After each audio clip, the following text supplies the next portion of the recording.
nouvelle vidéo. Alors ça fait vraiment un moment que j'ai pas filmé, je le sais, j'essaye de prendre sur moi. Là aujourd'hui ça va, je trouve que j'ai pas un visage trop incommodant, donc voilà, je me suis dit lance-toi, c'est le moment de faire une petite vidéo avant la naissance de la petite vu qu'elle ne veut pas sortir on dirait. Mais du coup, voilà, je vous ai sondé il y a 2 jours de ça sur Instagram. Si vous ne me suivez pas sur Instagram, je vous invite fortement à venir m'y retrouver parce que c'est vraiment là où je suis hyper active en ce moment. Vous me retrouvez tous les jours en story ou bien en post. Mais ce qu'il y a de sûr, c'est que c'est là vraiment où vous pourrez avoir des nouvelles le plus régulièrement possible. Surtout pour ceux qui sont curieux de savoir quand est-ce que la petite va naître. Mais voilà, je vous invite vraiment à m'y retrouver. Donc le lien est dans la barre d'infos. Parenthèse fermée sur Instagram. En tout cas, je vous ai sondé sur le fait que j'étais donc sur le point de mettre à jour le blog pour mettre des choses en ligne, etc.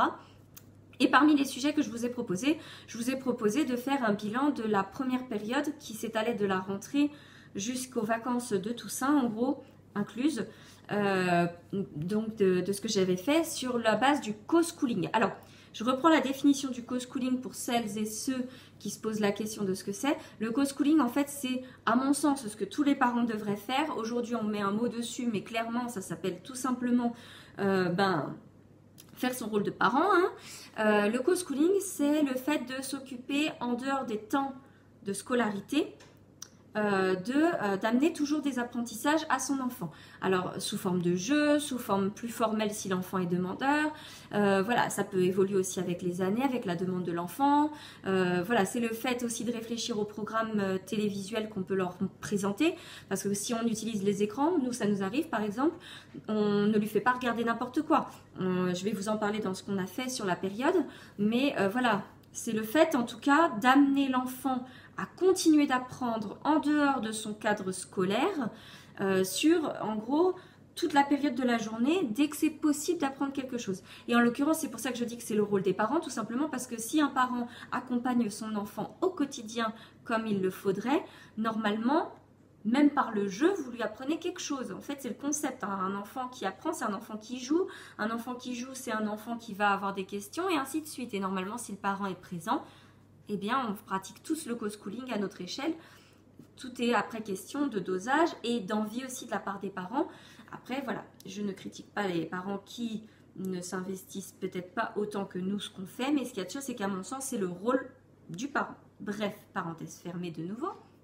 Et donc, au niveau du sondage, vous avez répondu positivement à mon appel sur le sujet du co-schooling sur la première période de l'année et je me suis dit qu'une petite vidéo pouvait être sympa.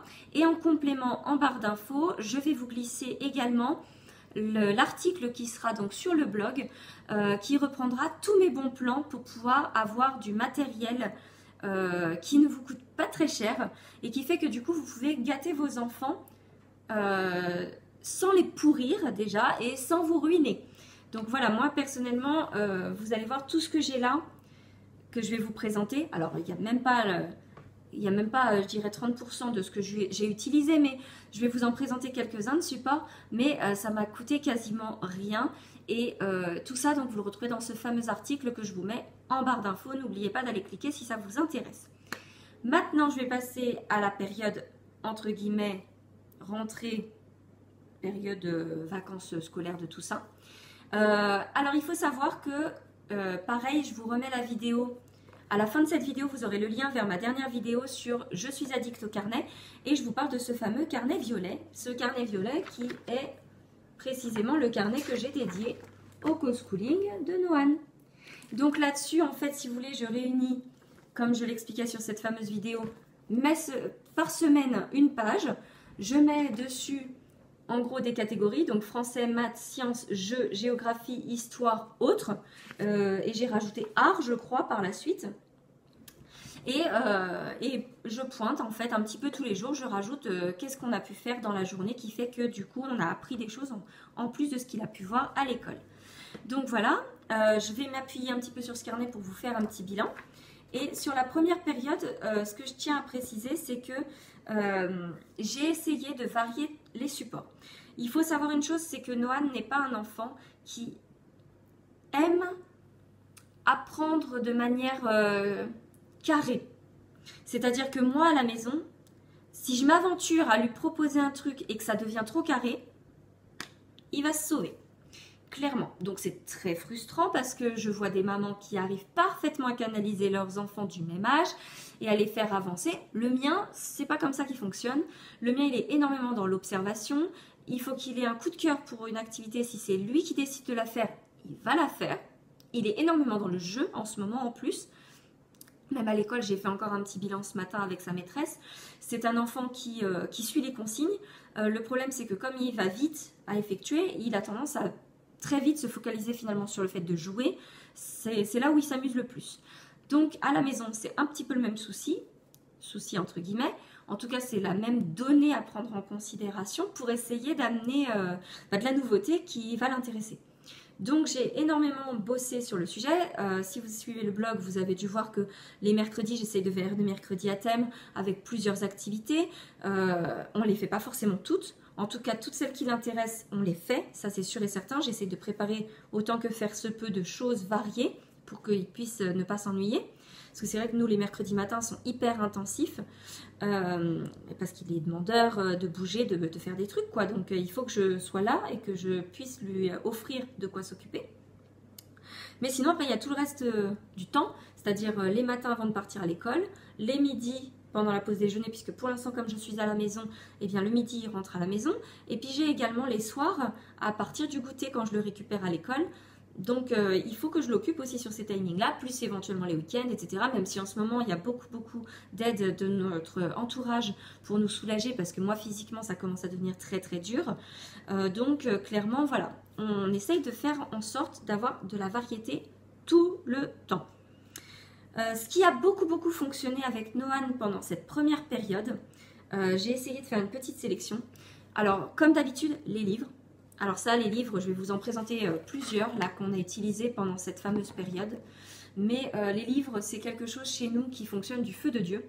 Et je vais vous présenter également ceci, dont je devais absolument vous parler parce que, en l'occurrence, je l'ai acheté sur vente privée.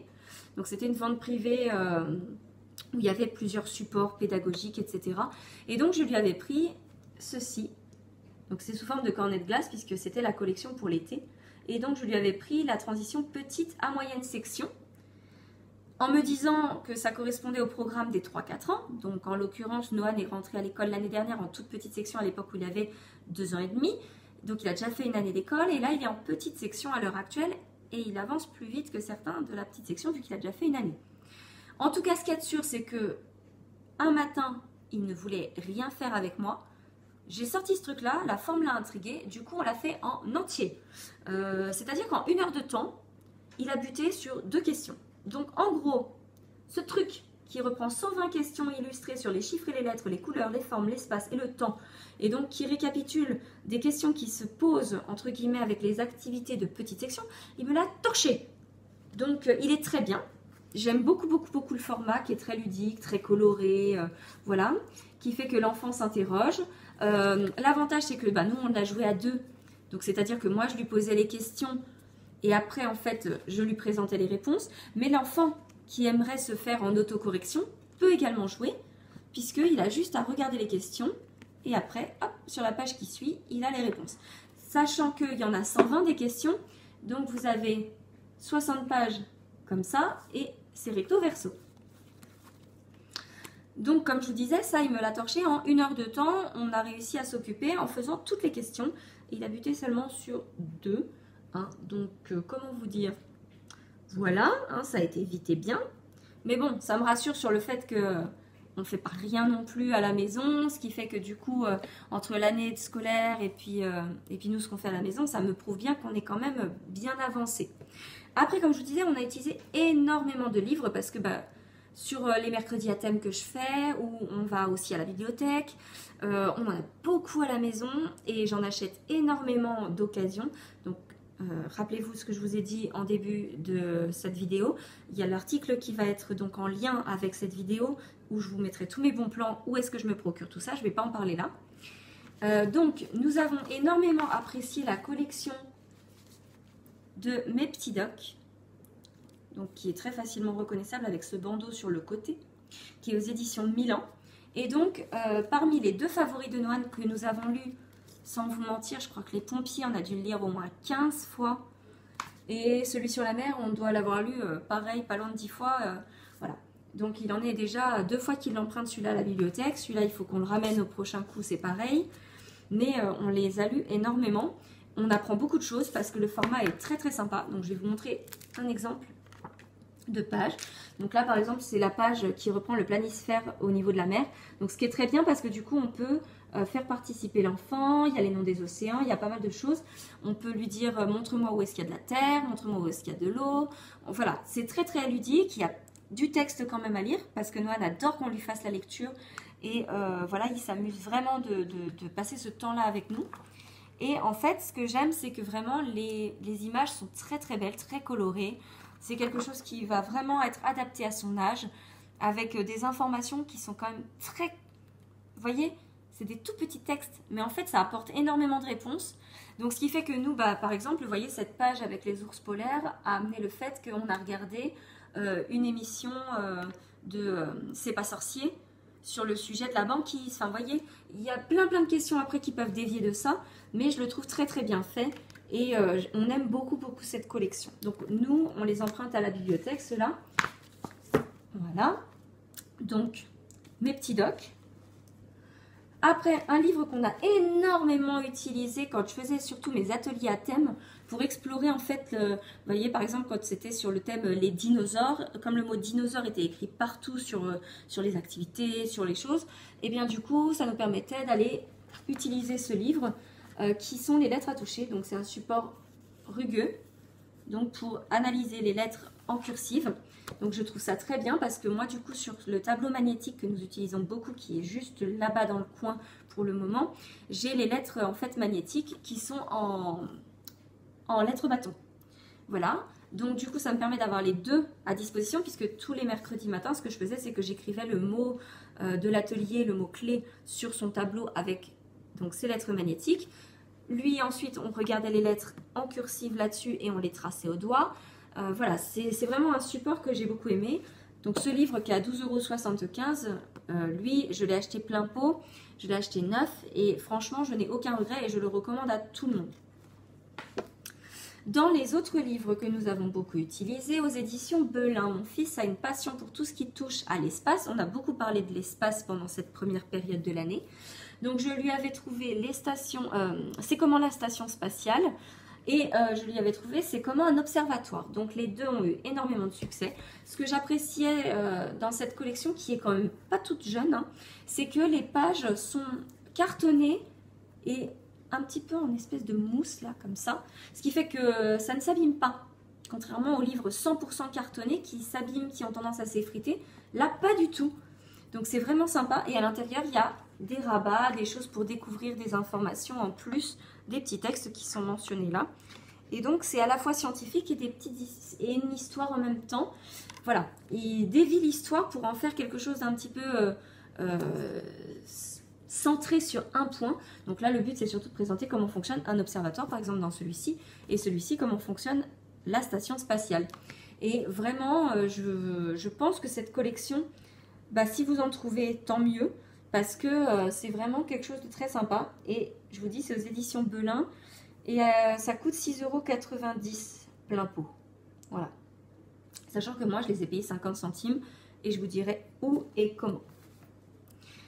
Ensuite, pareil, dans les collections d'apprentissage que nous avons beaucoup aimées, nous avons des Kididoc. Et ça, j'aime beaucoup.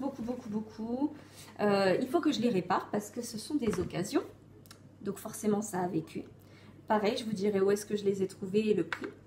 Mais en fait, ce que j'aime beaucoup dans ce format, c'est pareil, c'est qu'il y a beaucoup de choses, des petites choses, vous voyez, qui répondent aux questions, mais qui sont à la fois ludiques parce qu'il y a beaucoup de rabats. Il y a énormément d'informations, beaucoup de dessins qui sont très jolis d'ailleurs. Et c'est très ludique pour l'enfant. Donc ça, il peut aussi bien le feuilleter seul qu'avec nous. C'est très sympa. Donc nous, on en a 3. On a les châteaux forts, les pirates et les cobayes et les indiens. C'était les 3 sujets qui ont beaucoup plu à Noan en parallèle de l'espace ces derniers temps. Donc on a énormément lu. Je crois que chacun, on a dû les lire au moins 5-6 fois chacun. Et il les feuillette de lui-même très souvent également. Donc très sympa. En plus vraiment coloré. C'est aux éditions Nathan. Et au niveau du prix, je me rappelle plus combien ça coûte plein pot, mais je crois qu'on est sur le même genre de budget que ce que je vous ai dit tout à l'heure. On doit être sur des 9 €, des choses comme ça. Peut-être un tout petit peu plus cher, mais bon, voilà, ça reste quand même du domaine de l'abordable en neuf. Maintenant, moi, j'ai des bons plans pour essayer de me les trouver autrement. Et là, donc pareil, dans les gammes de chez Nathan, qu'on aime beaucoup, qui dit Doc toujours, mais la version, la nouvelle génération, eh bien, nous avons beaucoup utilisé celui sur la planète Terre qui nous a été offert et il est vraiment super. Et en fait, ce qu'on apprécie, c'est que dedans, eh ben, ça reprend tous les sujets du fonctionnement un petit peu de la Terre. Donc, on va parler de la planète, on va parler de l'eau, du centre de la Terre, les continents, qu'est-ce que c'est, le désert, les volcans, comment ça se forme en arc-en-ciel. Et on a toujours ce système de, voyez, de multi-rabats, de petites choses à découvrir tout le temps. L'enfant, il a toujours quelque chose à zioter à droite, à gauche avec des informations. Les dessins, toujours aussi colorés. Toujours les fonctionnements de petites roues, de choses comme ça. Donc, très très ludique. Et on aime beaucoup beaucoup cette gamme. J'avais les dinosaures déjà là-dessus. C'est censé être à partir de 5 ans, mais en fait, non.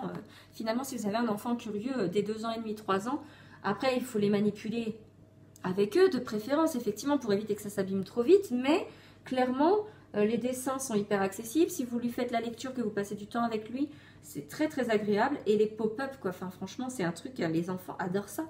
Et moi, c'est ce que je regardais, s'il y avait le prix d'indiqué. Mais je crois qu'en moyenne, c'est pareil, c'est une dizaine d'euros à peu près, hein, ce genre de modèle. Mais très très bien celui-ci. Et surtout, ça répond à beaucoup de questions que se posent les enfants à partir du moment où ils vous posent des questions. Très souvent, ça concerne bah, maman, pourquoi il y a la pluie? Bah, maman, qu'est-ce que c'est que ça? Et puis souvent, bah, quand ils s'intéressent aux dinosaures, bah, forcément, ils vont vous poser des questions sur les volcans. Voilà, donc ça a beaucoup beaucoup matché chez nous également. Voilà. Donc c'est un exemple des livres qu'on a pu utiliser et les sujets surtout qui ont plu à Noël. Donc sur cette première période, comme je vous disais, on a beaucoup parlé de l'espace, on a beaucoup parlé des dinosaures et on a énormément parlé de beaucoup de choses, histoire et nature. Voilà, des questions qui venaient au fur et à mesure.